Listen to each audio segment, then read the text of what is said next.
that cue and we'll jump right into the episode. All right.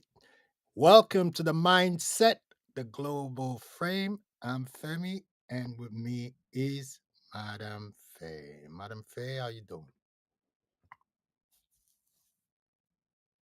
I'm doing great, Femi, and I'm excited to dive into this topic with you.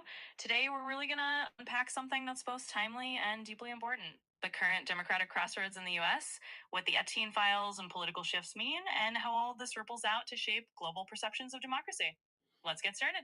All right. You heard it. Democratic crisis in America, Epstein files, political power, and the global consequences that come with it. Democracies do not collapse overnight, this we know. They erode quite slowly through institutions that lose integrity, leaders who push for boundaries, and societies that forget the value of their freedoms. In the last few months, the United States, the world's self-declared guardian of democracy, has entered a moment of profound contradiction. One On one end, the release of the Epstein documents has reignited debates about elite abuse, secrecy, and accountability in America's power structure.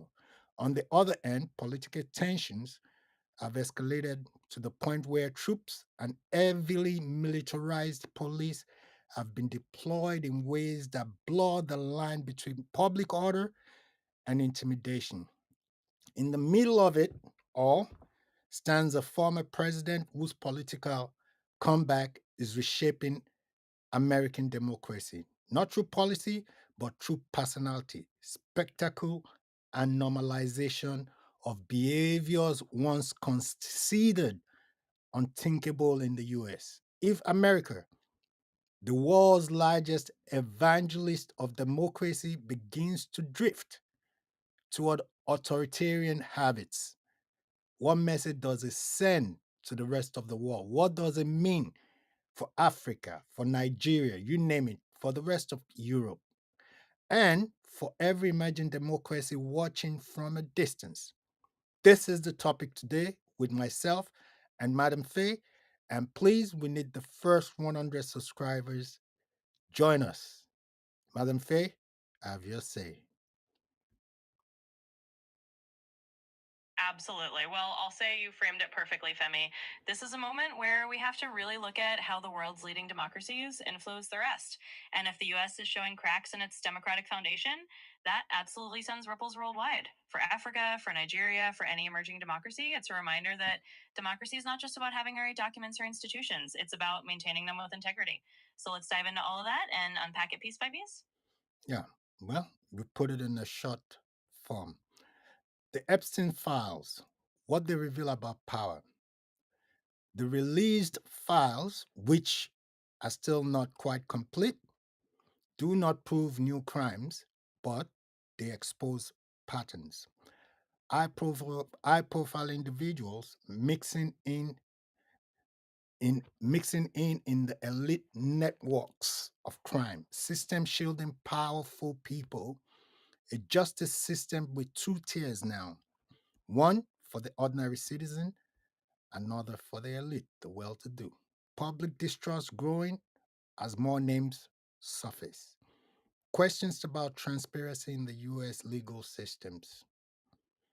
When people believe elites operate above the law, democracy begins to rot from the inside. Madam Fay, the issue isn't the document itself, it's what it symbolizes: a crisis of accountability. Absolutely, Femi. And that's exactly the heart of the matter.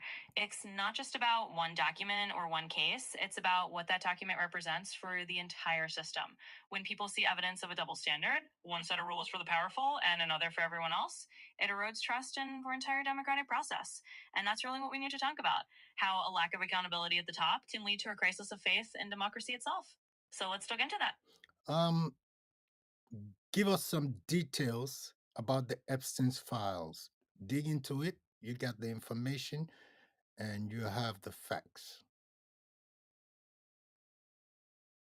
Certainly, Femi. So, diving into the Epstein files, what we've seen is that while these documents don't necessarily reveal brand new crimes, they do highlight a pattern of how certain high profile individuals were intertwined in a network that seemed insulated from accountability. It's a window into how the elite can sometimes operate above the law, and that's what's really fueling public frustration. People are seeing that there's a perception of a two-tier justice system, and that's what these files symbolize. They're not just about one man or one case, they're about how power can protect itself, and that's a crucial part of the conversation. What's your view of the victims that are not having their day?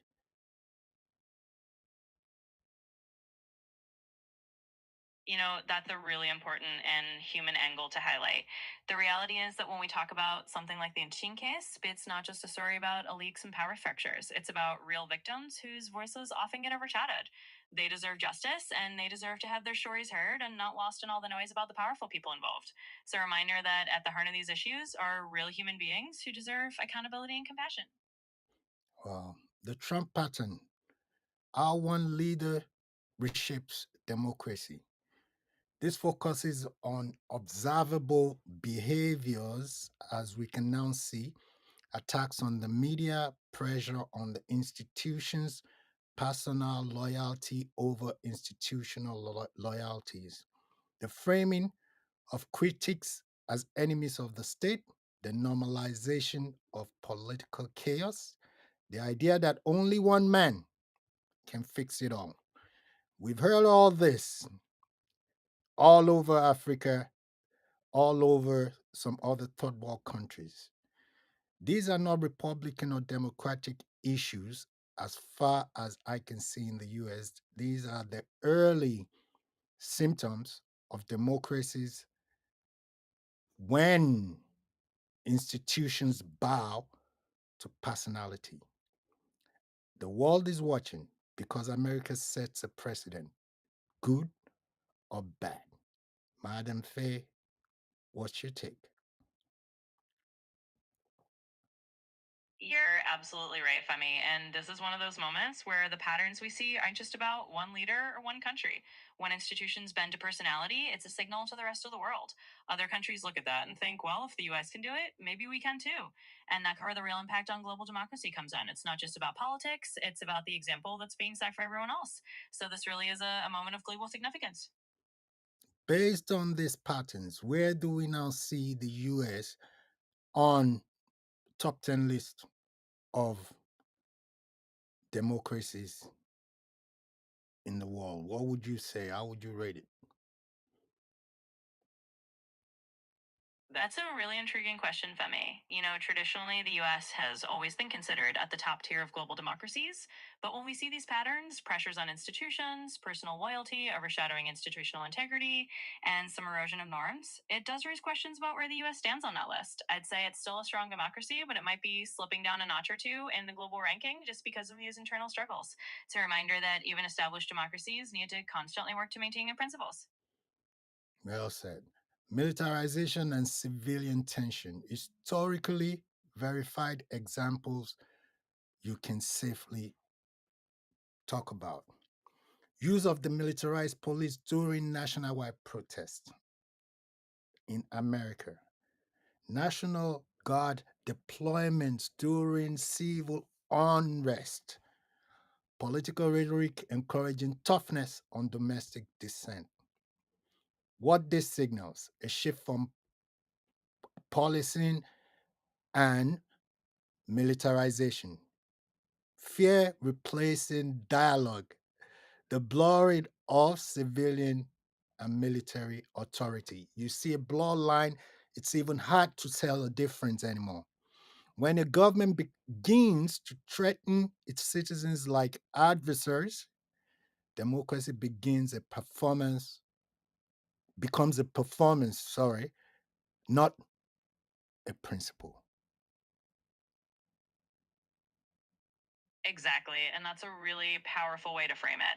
When the line between civilian policing and military force gets blurred, changes the entire nature of how democracy feels on the ground. Instead of citizens feeling like they can engage in open dialogue and protest peacefully, there's this element of fear that creeps in, and that's a shift that can undermine the very principles of a free society. So it's something that really resonates globally and is important to talk about.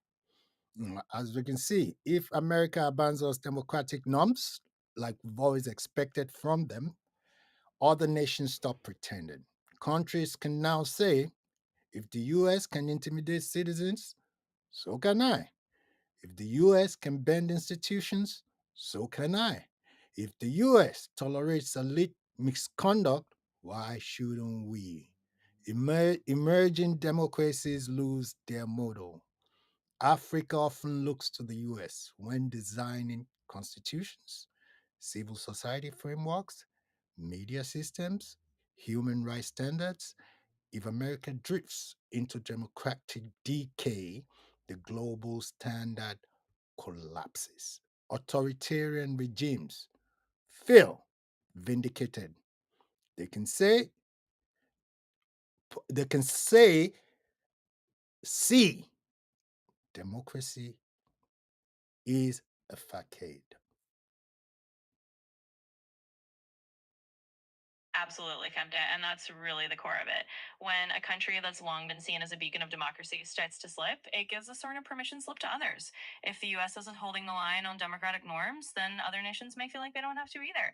And that can have a ripple effect, especially in places that are still building or stabilizing their own democratic systems. It's a reminder that the example set by a major democracy has global consequences. So, in a way, the US really is writing part of the global democratic narrative. We can see it as a lesson in a way. Hopefully, America comes back to its place as a world leader. Lessons for countries like Nigeria, rest of Africa, and some other growing democracies.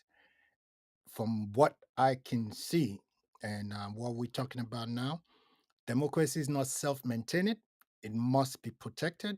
Institutions must stay stronger than personalities. Civilian military lines must remain clear. Elite accountability must be real, not symbolic. A nation without transparency eventually breeds instability. Africa must learn, the rest of the world must learn from America's continuous mistakes. We have 3 more years of what's going on. Will it change? Will it be the same? Don't let's mirror them. What do you have to say to that, Madam Fay? Absolutely, Femi. And I think you've captured it perfectly. It really is a lesson. Every democracy, whether it's a long Hmm. established one or one that's still growing, has to remember that it's a living system. It needs constant care, constant accountability, and a strong commitment to principles over personalities. And as you said, for Africa, for Nigeria, for any emerging democracy, the key is to learn not just from successes, but also from the missteps of others. And hopefully, the US will find its way back to a stronger democratic footing. But in the meantime, it's a reminder to everyone else to keep those democratic values going Senate. Okay. Well, like we're always saying, we need the first 100 subscribers. Join us. Feel free to join into the live sessions. Watch our podcast. Give it a thumbs up so we keep promoting the videos. And coming to a closing remark, in the end, democracy doesn't collapse when people lose elections. No, that's not the way it does.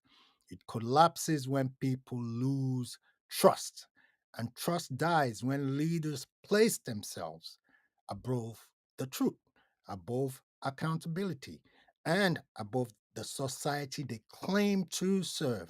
If America, the world's constitutional superpower, struggles with this, the rest of us must ask, are we building democracies or just copying the shape of one? This is the global mindset. Join us. Madam Fay, bring it to a close. Absolutely. And well said, Femi. At the end of the day, democracy is about more than just the structure. It's about the spirit of trust and accountability that holds it all together. And as you said, that's the global mindset we want to share. So thank you to everyone for joining us today. Don't forget to subscribe, be part of the conversation, and let's keep building not just the shape, but the true foundation of democracy together. This is Madam Fey signing off.